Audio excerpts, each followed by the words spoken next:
Oh, mouth cuvee, look. Hold it in there. Welcome, one and all, to the beer review of me, Jake. So today, you lucky devils, we've got 2 beers for you. So we are looking at beers from Elusive Brewing today.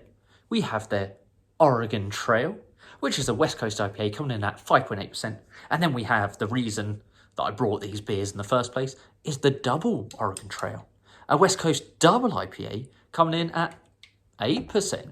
Yeah, so I'm a big fan of Elusive and everything they do. They make some damn fine beers. And I'm quite partial to the Oregon Trail here. So when I saw the other day that they were releasing a double version, I snapped it straight up. I thought I'd give them a go side by side, see the similarities, see the differences, drink 2 beers. Perfect. So we've got to take a look at the OG first. So what does it say on the back here? It says this is a classically styled West Coast IPA. Simcoe, Chinook and Columbus hops combine to deliver a resinous profile with a citrus undertone. The bitterness helps to balance the light caramel of the malts. So let's get a glass and crack this bad boy open. Chuck it in. We have a dark coppery looking beer. Nice rocky, tight white head. Slightly hazy. Let's go for a sniff, shall we? Oh yes, oh yes. Oh, do you know what? I'm gonna pour the other one so we can smell them and taste them and everything side by side. Oh, it's made me salivate. It's made me salivate. So remember, orange glass is this one and the black glass is the double. I mean, it's got virtually the same description, same hops, except it says double IPA. So this one's actually quite a bit paler, the double IPA, but still a nice foamy head. Right, cheers to me. So yeah, first whiff, caramelized orange, if that is even a thing. Has anyone ever caramelized an orange? Yeah, it's quite zippy, quite zesty, but there is a little bit of a caramel undertone to it, a little bit of a herbal spiciness as well. Let's go for the double. Let's give that a little whiff. It's actually a slightly lighter aroma to its lower ABV counterpart. I'm getting more of an orange juice thing with it. There's like a kick of acidity. A lot more of that spicy herbal characters coming through. A slight sort of blueberry aroma as well, interestingly. The double IPA's got more of a fruity, acidic kick to it. And the single has more of a sort of a classic citrus, piney, caramel quality to it. But without further ado, I want to drink them. Cheers. Oh yeah. Oh yeah. So this is the just the IPA.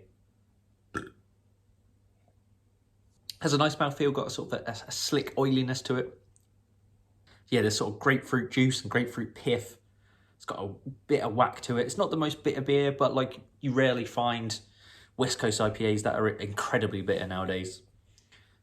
Again, a little tickle of orange, but again, it's the rind and the pith. That bitterness does make you want to sort of go back in for another swig as well. There is a little touch of like a digestive biscuit, but it's a little bit dark. Maybe one of those you know, what those Lotus biscuits that you sort of like get with coffee. Something a little bit sort of darker and more caramelly.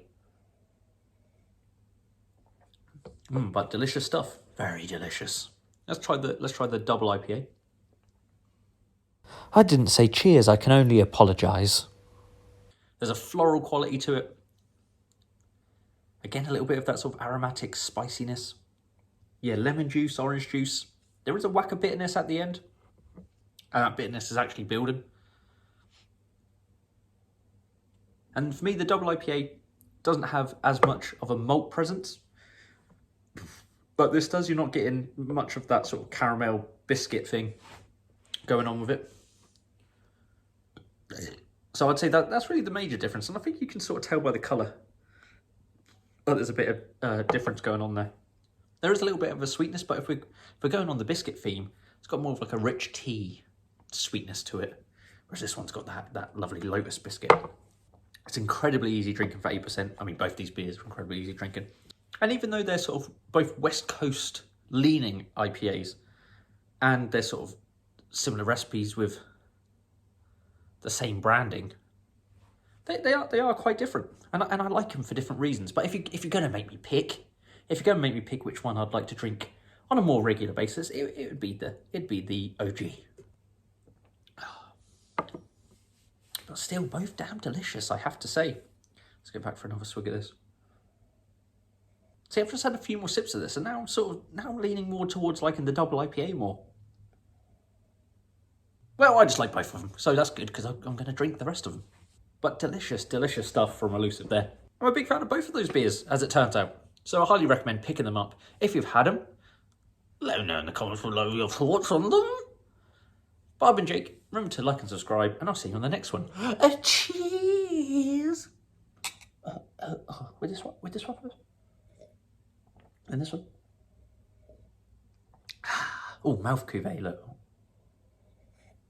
Hold it in there. Delicious. Bye.